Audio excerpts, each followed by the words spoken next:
നിന്നുത്ഥാനമതേറ്റോതി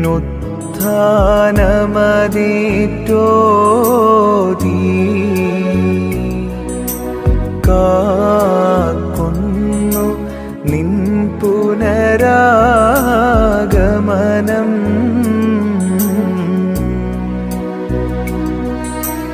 വാഴ്വരുളുക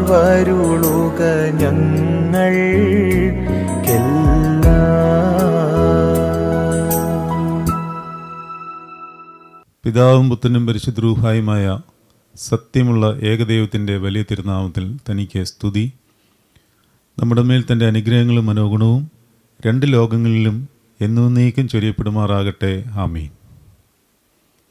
ബലിവേദിയുടെ പുതിയ അധ്യായത്തിലേക്ക് പ്രവേശിക്കുന്നു. അനഫോറയുടെ വിവിധ ഭാഗങ്ങളിലെ മർമ്മങ്ങൾ നമ്മൾ പരിശോധിച്ചുകൊണ്ടിരിക്കുകയാണ്. സമാധാന ചുംബനത്തിന് ശേഷം നമ്മുടെ ബോധവിചാര മണ്ഡലങ്ങളെ ഉയരത്തിലേക്ക് കർത്താവിൻ്റെ സന്നിധിയിൽ നിർത്തിക്കൊണ്ട്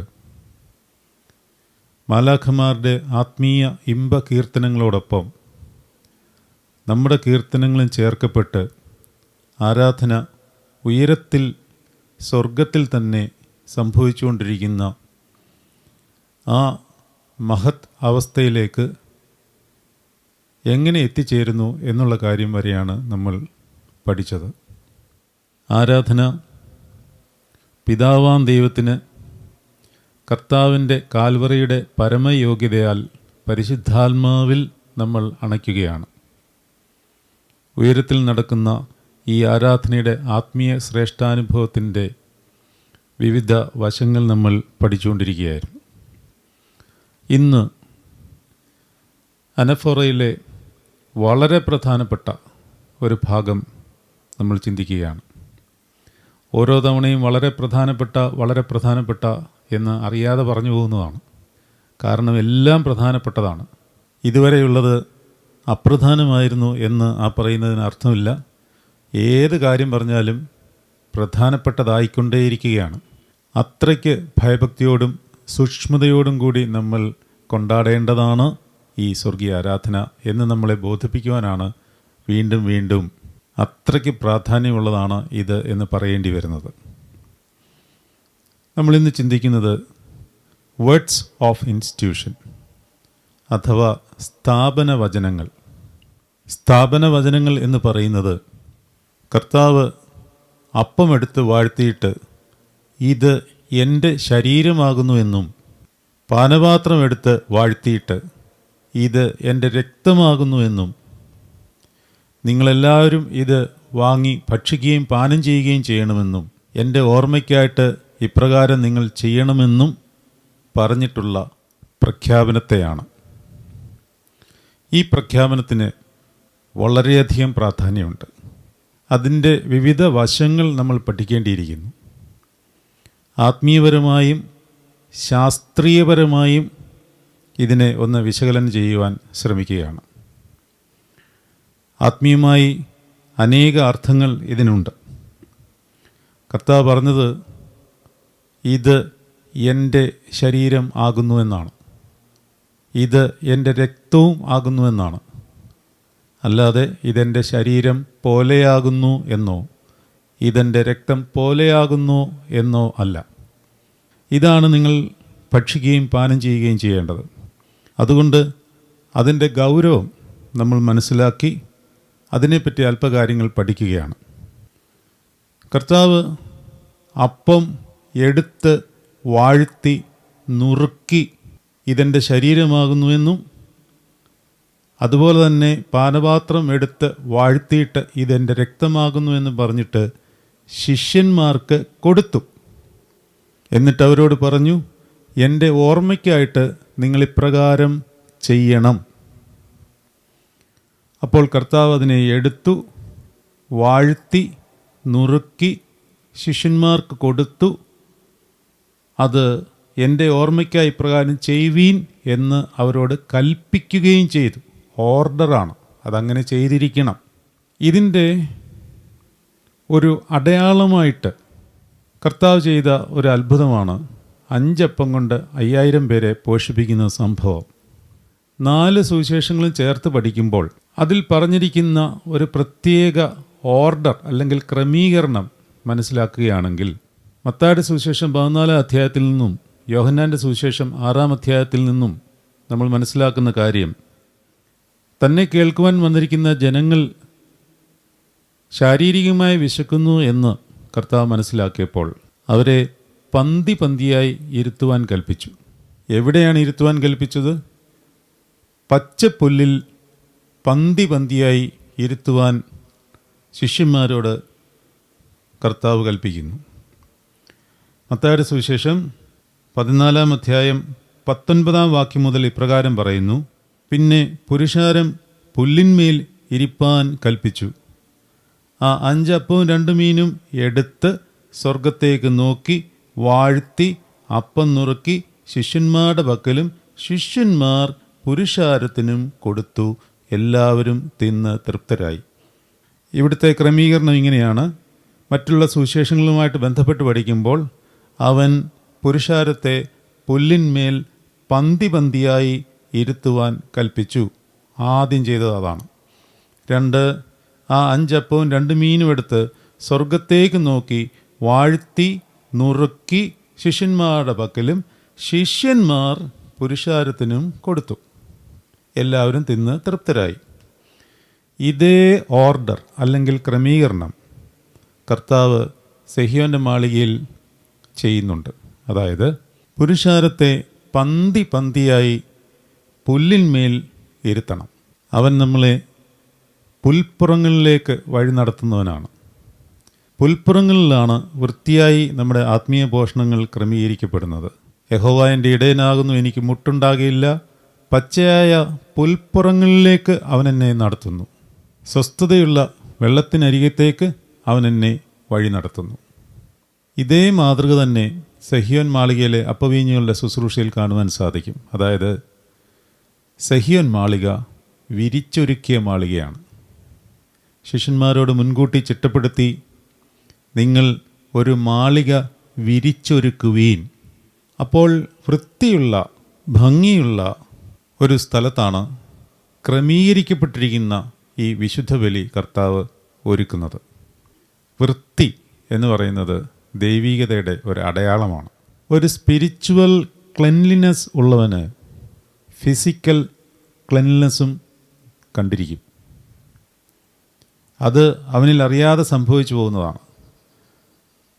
ചിലർക്ക് ശാരീരികമായ അല്ലെങ്കിൽ ഫിസിക്കലായ എല്ലാ വൃത്തിയും വെടിപ്പും ചിട്ടയുമുണ്ട്.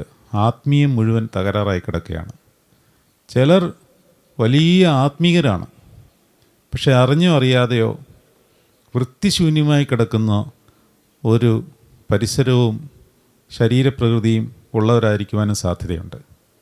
ഇത് രണ്ടും ഭൂഷണമല്ല. ആത്മീയർ വെടിപ്പും വിശുദ്ധിയുമുള്ളവരായിരിക്കണം. അത് ശാരീരികമായിട്ടും ആത്മീയമായിട്ടും അവർ പുലർത്തേണ്ടതാവുന്നു. ഇവിടെ അങ്ങനെ ഒരു സ്ഥലത്ത് കർത്താവ് പുരുഷാരത്തെ മുഴുവനും ഇരുത്തിയിട്ട് അവരിൽ നിന്ന് കൊണ്ടുവന്ന അപ്പവും മീനും എടുത്ത് സ്വർഗത്തിലേക്ക് നോക്കി വാഴ്ത്തി നുറുക്കി ശിഷ്യന്മാർക്ക് കൊടുത്തു. വിശുദ്ധ കുർബാനയിൽ നമ്മൾ അർപ്പിക്കുന്ന കാഴ്ചകളെയാണ് ദൈവം സ്വീകരിക്കുന്നത്. അവനത് എടുക്കുന്നു, വാഴ്ത്തുന്നു, നുറുക്കുന്നു.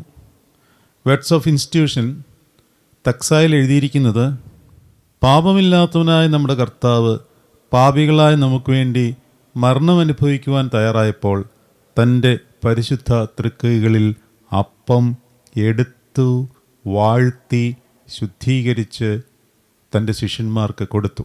പുരോഹിതന്മാർ ഈ ശുശ്രൂഷ നിർവഹിക്കുമ്പോൾ ഉപയോഗിക്കുന്ന സുറിയാനി വാക്കാണ് ബാറേഖ് ഉക്കാദേശ്, വക് സോ. ഈ 3 വാക്കിൻ്റെയും അർത്ഥം വാഴ്ത്തി ശുദ്ധീകരിച്ച് മുറിച്ചു എന്ന് തന്നെയാണ്. ബറേഖ് എന്ന് പറഞ്ഞാൽ വാഴ്ത്തി. ഉ ഖാദേശ്, ഉ എന്ന് പറഞ്ഞാൽ ആൻഡ് എന്നാണ്.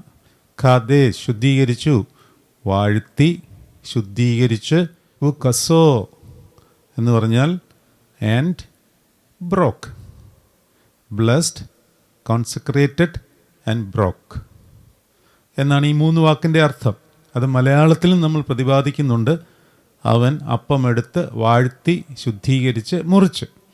വേണമെങ്കിൽ മലയാളത്തിൽ തന്നെ അത് ഇമ്പമായിട്ട് ചൊല്ലാവുന്നതാണ്.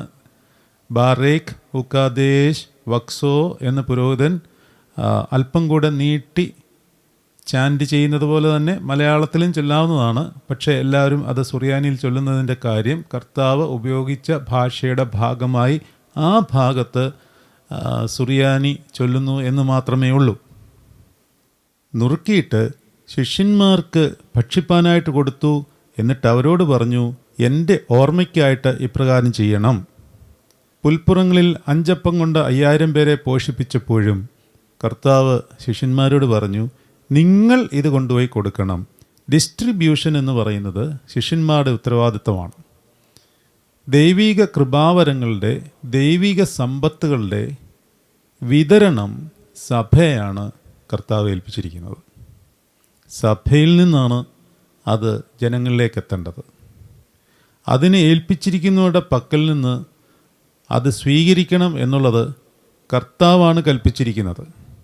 അല്ലാതെ ഒരു വർഗവും ഇതൊരു അവകാശമായി ഏറ്റെടുത്ത് ഒന്നിൻ്റെയും ആധിപത്യം സ്ഥാപിക്കുവാനല്ല. വിതരണമെന്ന് പറയുന്ന ഒരു ശുശ്രൂഷയാണ്, അല്ലാതെ ആധിപത്യമല്ല. പുരോഹിതവർഗത്തിൻ്റെ ആധിപത്യമായിട്ടോ സഭയുടെ അധികാരമായിട്ടോ അത് ദുർവ്യാഖ്യാനിക്കപ്പെടുമ്പോൾ സ്നേഹത്തിൻ്റെ അടിസ്ഥാനത്തിൽ മാത്രം കർത്താവ് കൽപ്പിച്ചു തന്നിട്ടുള്ള ഈ അധികാരം സഭ ഉപയോഗിക്കുന്നു എന്ന് മാത്രമേ ഉള്ളൂ.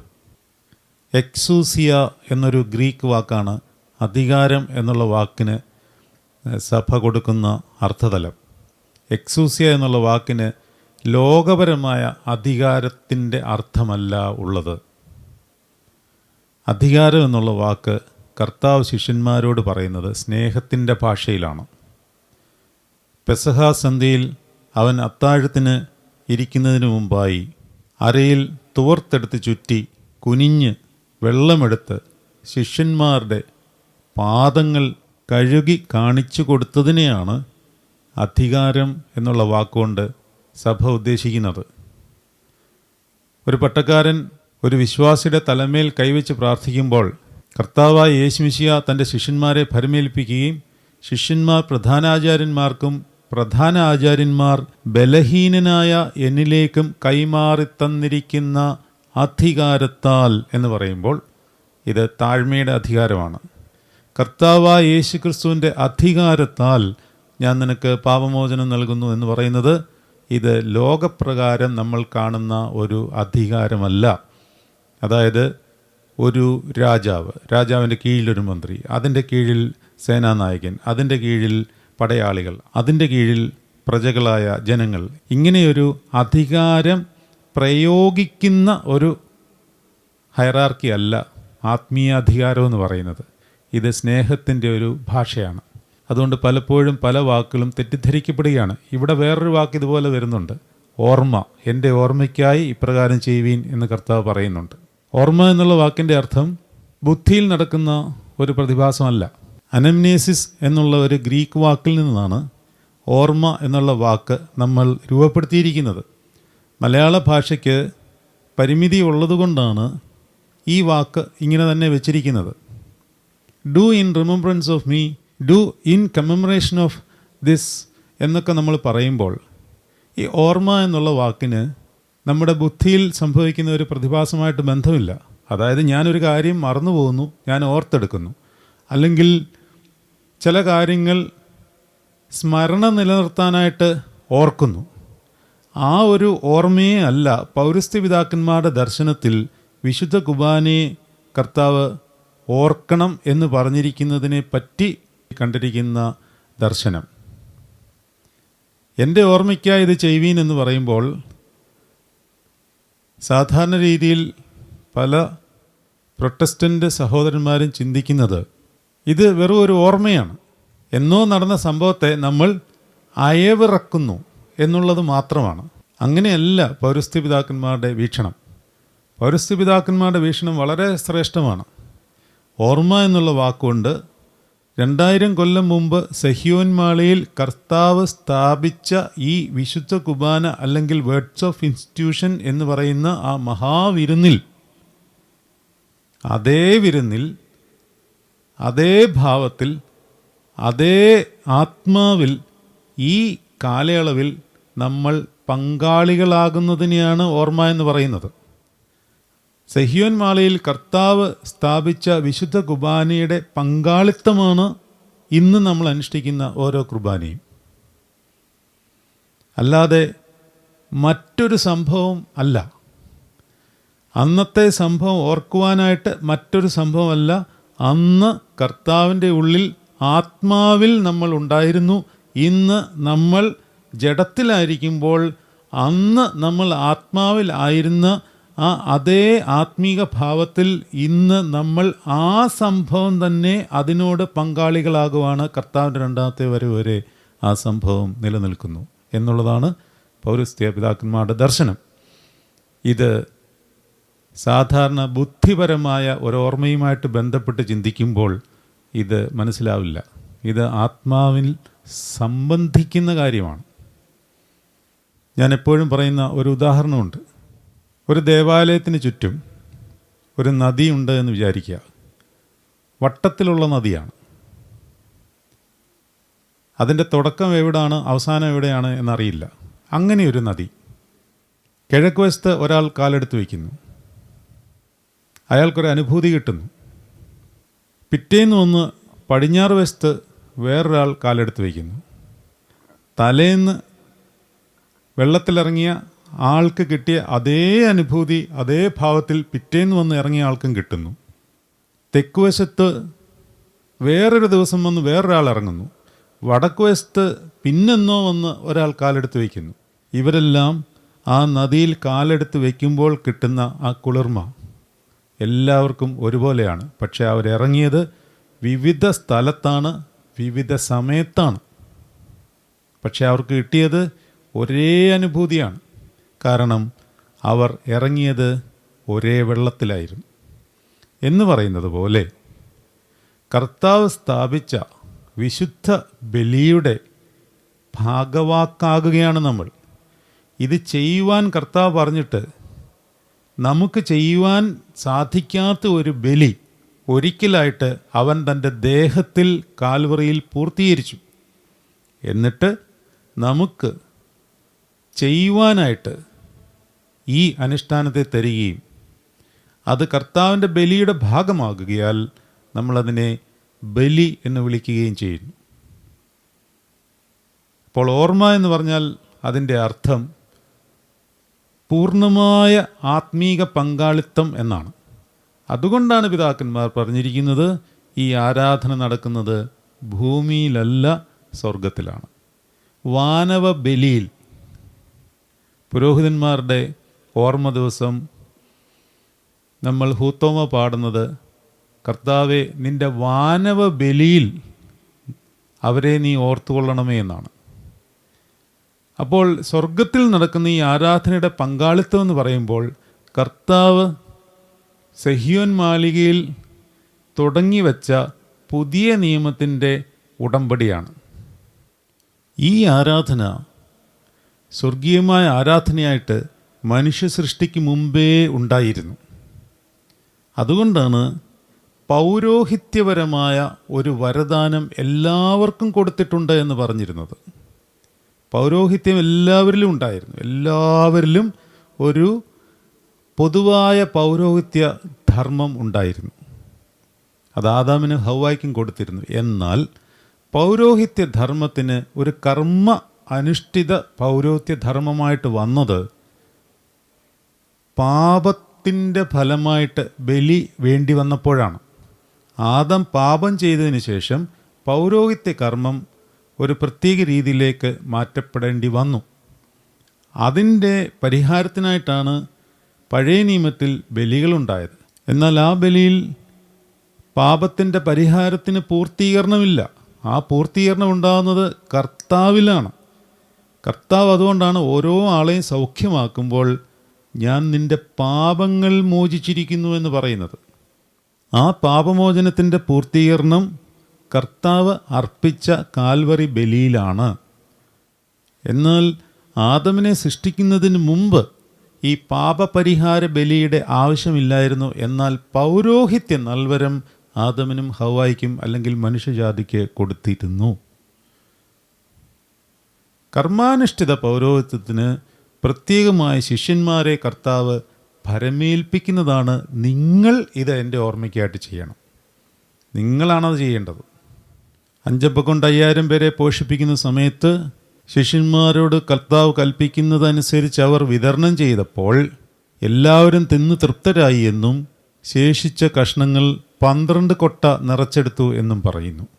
വിശുദ്ധ കുർബാന പൂർത്തീകരിക്കുമ്പോൾ പട്ടക്കാരൻ ത്രോണോസിന് അഭിമുഖമായി നിന്ന് പ്രാർത്ഥിക്കുന്ന ഒരു പ്രാർത്ഥന ഇപ്രകാരമാണ്: കർത്താവെ, വല്ല അംശവും ശേഷിച്ചിട്ടുണ്ടെങ്കിൽ, ലോകസൃഷ്ടാവായ നിൻ്റെ അറിവിൽ ശേഷിച്ചിട്ടുണ്ടെങ്കിൽ, ആ ശേഷിച്ച അംശത്തിന് കർത്താവ് കാവലായിരിക്കട്ടെ, എനിക്ക് മോചനവും നൽകട്ടെ.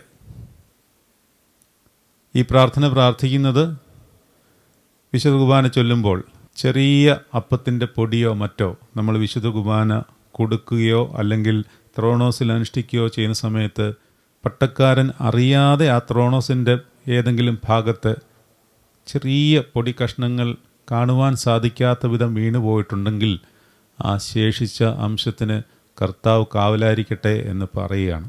അത്രയ്ക്കും സൂക്ഷ്മതയോടെയാണ് ഇതിനെ നമ്മൾ കൈകാര്യം ചെയ്യുന്നത് എന്നുള്ള കാര്യം മറന്നു പോകരുത്. അതുകൊണ്ട് വേർഡ്സ് ഓഫ് ഇൻസ്റ്റിറ്റ്യൂഷനിൽ കർത്താവ് പറയുന്നത് ഇതെൻ്റെ ശരീരമാകുന്നു, ഇത് എൻ്റെ രക്തവുമാകുന്നു. ആദ്യം സൂചിപ്പിച്ചതുപോലെ ഇതെൻ്റെ ശരീരം പോലെയാകുന്നുവെന്നോ ഇതെൻ്റെ രക്തം പോലെയാകുന്നു എന്നോ അല്ല. ഇതിനോട് ചേർന്ന് 2 വാക്കുകൾ കൂടെ പഠിച്ചിരിക്കുന്നത് നല്ലതായിരിക്കും. കൂടുതൽ അറിയുന്നവർക്ക് ഇത് പ്രയോജനപ്പെടും എന്നുള്ളത് കൊണ്ടാണ് അത് പറഞ്ഞു തരുന്നത്. 2 വാക്കുകളിൽ ഒന്ന് കോൺസബ്സ്റ്റാൻഷിയേഷൻ, മറ്റേത് ട്രാൻസബ്സ്റ്റാൻസിയേഷൻ. ഇതൊരു ലാറ്റിൻ ടെർമിനോളജിയിൽ നിന്ന് വന്ന 2 വാക്കുകളാണ്. അതായത് നമ്മൾ എടുക്കുന്നത് ഗോതമ്പപ്പവും വീഞ്ഞുമാണ്. ഇതിൽ വസ്തുമാറ്റം സംഭവിക്കുന്നുണ്ടോ? അതായത് ഇതെൻ്റെ ശരീരം എന്ന് പറയുമ്പോൾ ശരീരമാവണമല്ലോ. അതായത് നമ്മൾ കാണുന്നത് പോലെയുള്ള ഒരു ശരീരം ആവും എന്നുള്ള ഒരു വിശ്വാസ പഠനത്തെയാണ് ട്രാൻസബ്സ്റ്റാൻസിയേഷൻ എന്ന് പറയുന്നത്. ട്രാൻസാണ്, സബ്സ്റ്റൻസ് ട്രാൻസ് ആവുകയാണ്. എന്നാൽ പൗരസ്ത്യ സഭ വിശ്വസിക്കുന്നത് അങ്ങനെയല്ല. This is consubstantiation. അതായത് ഇതിന് ആത്മീയ രൂപാന്തരമാണ് സംഭവിക്കുന്നത്. ഇതിൻ്റെ ഉള്ളിലെ ആത്മവ്യാപാരത്തിൻ്റെ സ്ഥിതി മാറുകയാണ്. അതിനെയാണ് കോൺസബ്സ്റ്റാൻസിയേഷൻ എന്ന് പറയുന്നത്.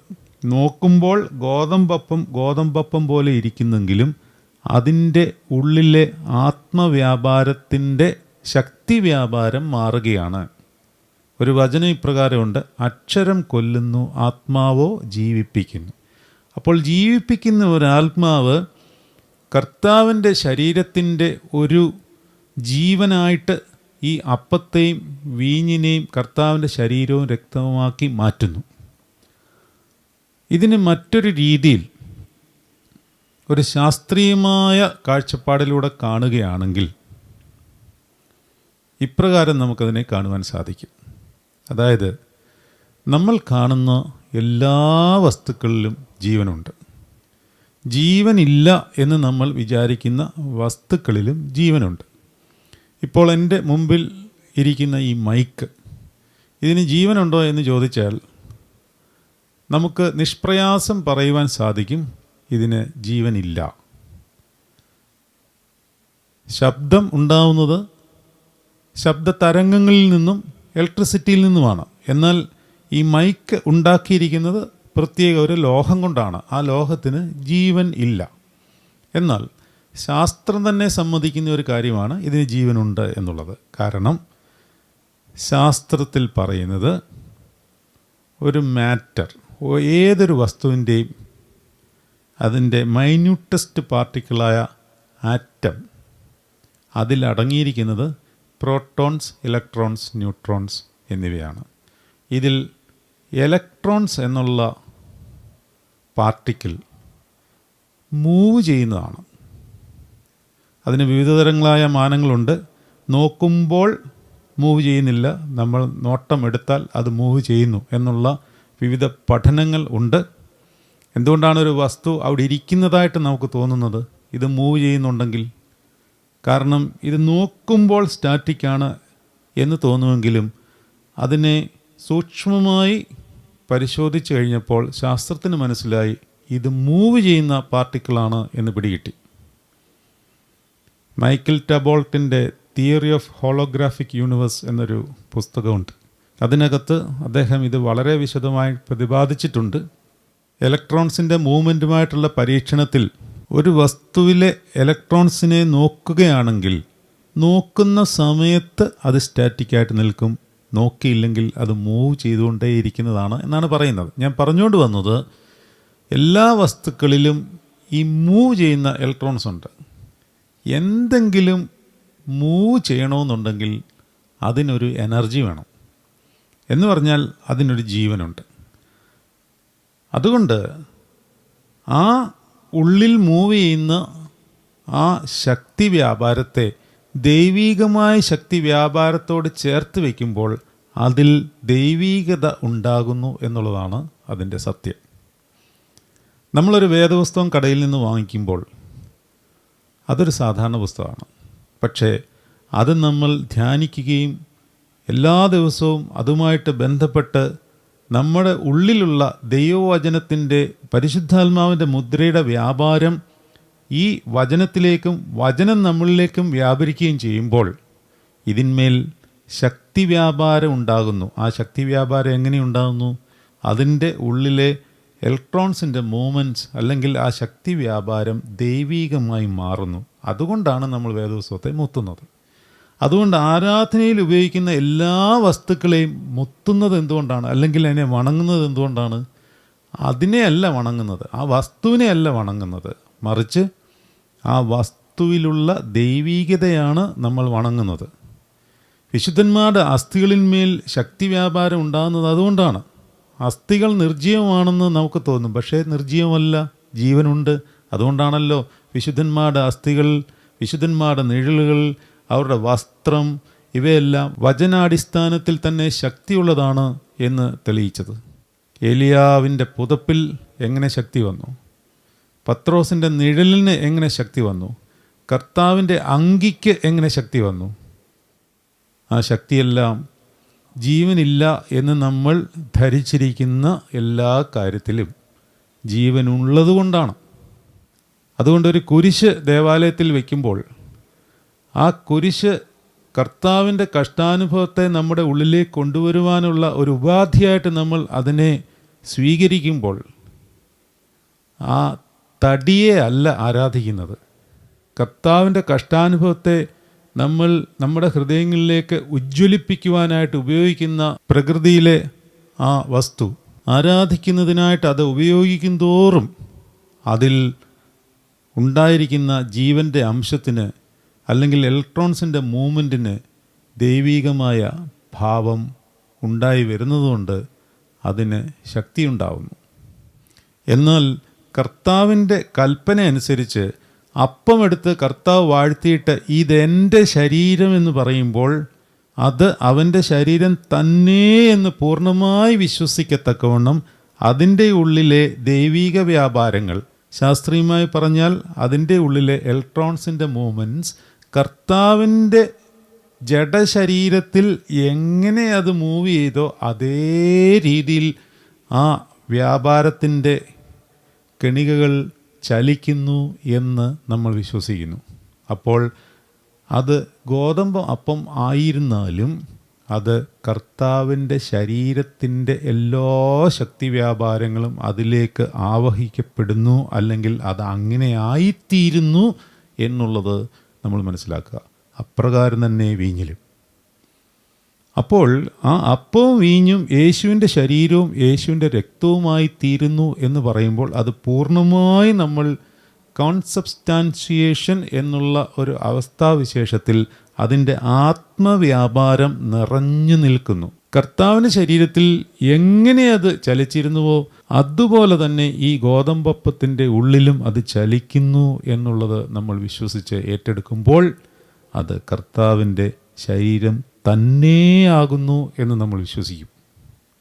അതുപോലെ തന്നെ വീഞ്ഞിലും അത് കർത്താവിൻ്റെ രക്തം, ജീവനുള്ള രക്തം എന്ന് പറയുന്നത് അതുകൊണ്ടാണ്. നമ്മൾ കർത്താവിൻ്റെ കൽപ്പന പ്രകാരം ഒരു വിശുദ്ധ ബലി അർപ്പിക്കുമ്പോൾ ഇത് സംഭവിക്കുന്നു എന്നുള്ള കാര്യം നമ്മൾ മനസ്സിലാക്കണം. അന്ത്യോക്യയിലെ വിശുദ്ധനായ സേവറിയോസ് ഇപ്രകാരം പറയുന്നു: it is not the offerer himself who has by his own power and virtue changes the blood into the Christ body. നമ്മൾ അർപ്പിക്കുന്ന ആളല്ല ഇതിനെ കർത്താവിൻ്റെ ശരീരവും രക്തവുമാക്കി തീർക്കുന്നത്. But God, the befitting and efficacious power of the word which Christ, who instituted the mystery, commanded to be pronounced over these things that are offered. അതായത് കർത്താവ് പറഞ്ഞിരിക്കുന്ന സ്ഥാപന വചനങ്ങൾ നമ്മൾ നമ്മുടെ നാവ് കൊണ്ട് ഏറ്റു പറയുമ്പോൾ കയ്യിലെടുത്തു വെച്ച് കർത്താവ് വാഴ്ത്തി അപ്പത്തെ തൻ്റെ ശരീരമാണ് എന്ന് പറഞ്ഞ് ശിഷ്യന്മാർക്ക് കൊടുത്തപ്പോൾ അത് തൻ്റെ ശരീരമായതുപോലെ ആ കർത്താവ് പറഞ്ഞ വചനത്തിൻ്റെ ബലത്തിൽ ഇതിലെ ജീവൻ്റെ അംശം കർത്താവിൻ്റെ ശരീരത്തിൻ്റെ ജീവൻ്റെ അംശം പോലെയായി പരിലസിക്കപ്പെടുന്നു എന്ന്.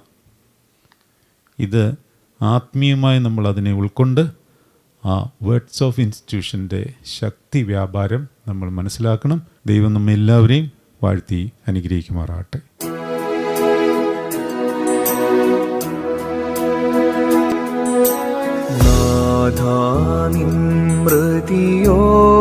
മൃതിയോർത്തെങ്ങൾ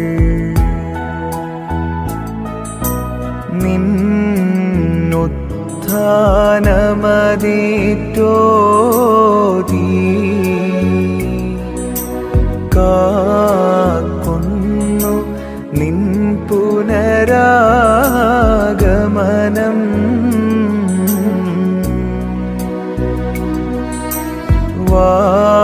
വാഴ്വരുളുക ഞങ്ങൾ